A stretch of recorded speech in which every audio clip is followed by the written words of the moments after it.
Hey guys, it's Max Fleischmann, and I'm here today with an Altergeist deck profile. This deck got fourth at an event in Louisville with 5 rounds. I went 4-1, losing to Bird Up for one of the first times I've played them competitively. I just didn't really know what to do against them. My other matchups were Dragon Link, um, another Bird Up that I won, Virtual World, and what was it? Light Sworn Chaos, and then the other Bird Up. We'll go ahead and jump into the profile. So for monsters, we got 3 mil. Searches Altergeist monsters when it goes to grave. Sends things when it does damage. It can attack direct. You know, if you're watching this, you probably know what all these cards do. But Marionetter sets a trap. Specials one from the grave. 3 faker. 2 silk. Yeah. And then 1 conch. This card, I still don't know how I feel about conch anymore, like in the deck, but you know, she has her moments, so we'll keep her in for now. I always cut it, like if I'm going second, though. For the traps, 1 and 1. Some people play 2 and 2 or 2 and 1, whichever one they choose. I feel like 1's enough. I feel like you could play 2 Manny if you wanted. And just 2 spoofing. Most people will max out at 3, but we're playing a lot of cards that can kind of do what this card wants to do, but a little bit better by just hard searching, like whatever card you're trying to go for, normally Faker, for example. Then for the hand traps, 2 Bell, and then 3 Ash. Bell's really good against a lot of things, and it hits a lot of things that you wouldn't probably imagine until you read the card text. Then Ash, I still think, is generically good. Not too much to really explain on that. I'm sure you know these cards. Then we play a lot of pots. We're playing a lot of pots in comparison to what most people would do. We're running 3 extrav in this build, 2 prosperity, and then 2 duality. If I had it the way I wanted right now, which I'll obtain the 3rd pot, I would do 3 2 2 instead of this one being 3 with extrav.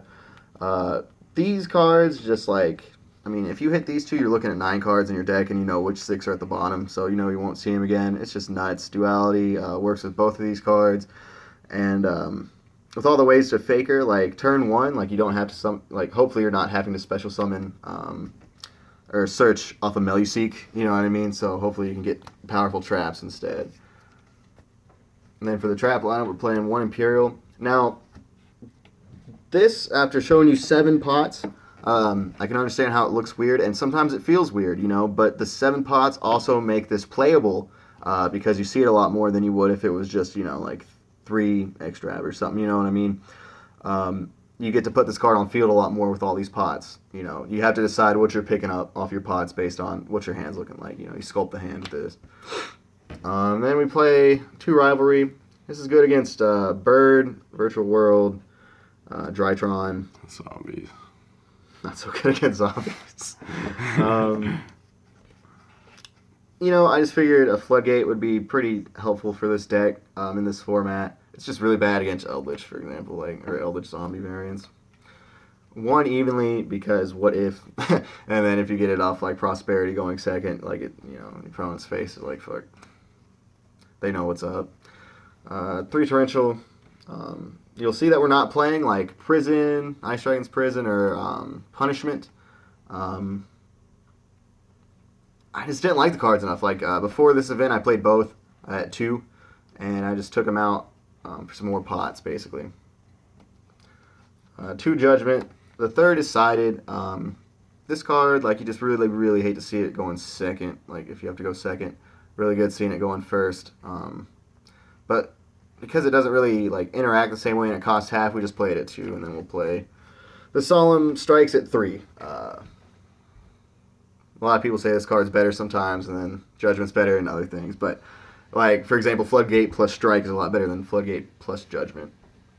And then for the extra deck, we'll start off with the level 4 or link 4s. All these just kind of get over things in their own way. You know what I mean? Every one of these cards out's a Dragoon, basically. Ningirsu gets out cards that are in the way, such as also Dragoon. Celine, she's here because she does the Reborn, and you can do it with Needle Fiber to go into the access code, but we don't play Effect Veiler, so it doesn't do as much, and you still need the one material. Like, this is cuttable at this point, until Effect Veiler is a little more relevant. Nightmare Unicorn and Phoenix for just our generic Link 2 and 3. Needle Fiber. And the 3 Hextia. It's always good to cycle 2 in one turn, kind of, to pop one off, you know, if you can get going, and then you search the manifestation or whatever else you need. 1 Artemis, just because you play Rivalry, so it's a good way to get, like, a Link Rebo, or I'm sorry, a Melee-Seek Search, and then not be locked into, like, a Cybers if you summon, like, Link Rebo instead. 1 Anima, because, like, it might happen. And then 2 Link Rebo, because it's my personal favorite Melee-Seek Link. Then we'll go into the side. The side was really solid. We played 3 Nibs. Not really anything to explain, like combo decks. Gamiciel to out, like Dragoons or Zeuses or anything that's on field that's really scary. I would play Gadarla instead, but... and then we play 2 evenly matched, just in case. 2 anti-spell, 3 Cyclone, and then Duster, and then the Last Judgment. And that's the deck profile. Check it out.